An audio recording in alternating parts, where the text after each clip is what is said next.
আপনি কি কখনো ভেবে দেখেছেন আপনি শ্রমকে সত্যিই সম্মান করেন নাকি শুধু মুখে বলেন? ভারতের সাবেক রাষ্ট্রপতি ও বিশ্ববিখ্যাত বিজ্ঞানী এপিজে আবুল কালাম। তিনি অত্যন্ত অসচ্ছল পরিবারে জন্মগ্রহণ করেছিলেন। তার পরিবার এতটাই অসচ্ছল ছিল যে ছোট বয়সেই তাকে সংসারের খরচ চালানোর জন্য কাজ করতে হতো। তিনি খুব ভোরে উঠে নিউজপেপার বিতরণ করতেন এবং স্কুলে যাওয়ার আগে এবং পরে তিনি এই কাজ চালিয়ে যেতেন।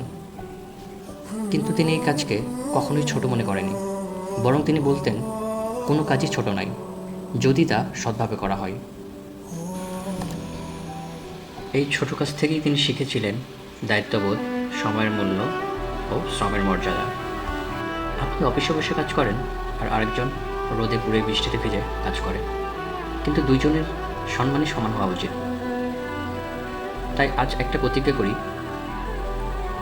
প্রত্যেক কাজকেই আমরা সম্মান করব, শ্রদ্ধা করব, সেটা শুধু মুখে না, মন থেকে। সবাই কমেন্টে লিখুন শ্রমই সম্মান।